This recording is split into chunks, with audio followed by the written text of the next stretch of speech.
Recent moves by the Chinese People's Liberation Army, plus comments by China's top leaders, seem to suggest that China might be trying to make a move on Taiwan, the democratic island the Chinese Communist Party claims as part of its territory.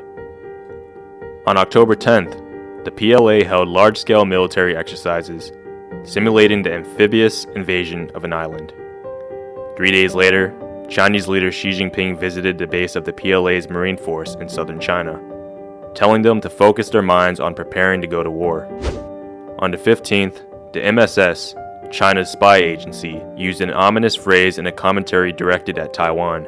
The phrase, which can be translated as, "Don't say we didn't give you a fair warning," has been used by the CCP before, prior to its attack on India in 1962 and the invasion of Vietnam in 1979. It's also appeared other times Beijing wished to signal a threat.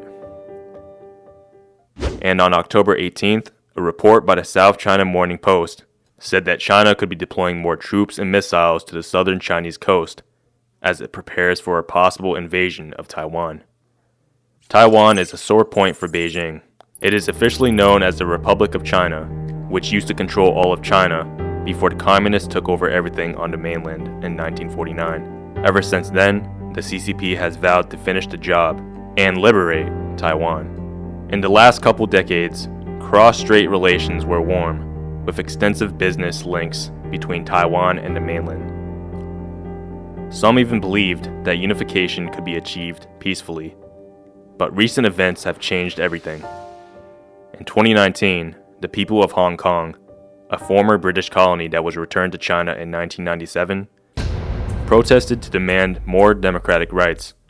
The Communist Party responded by crushing the protest, and then passed a law that essentially bans free speech in the city. What happened in Hong Kong shocked many Taiwanese, who re-elected their pro-independence president, Tsai Ing-wen, for a second term. Support for unification with mainland China dropped to a new low. Meanwhile, the United States and other countries, seeing Hong Kong's fate, stepped up their support for Taiwan. In the last 2 years, the US has agreed to sell the Republic of China billions of dollars of advanced military hardware, including M1 Abrams tanks and F-16V jet fighters. A number of analysts warn that given Beijing's tense relations with the US and Taiwan's growing anti-China stance, the CCP could launch an invasion against the island at any moment. Some even think that America's rising support for Taiwan will only encourage Beijing to strike, while it still has a chance.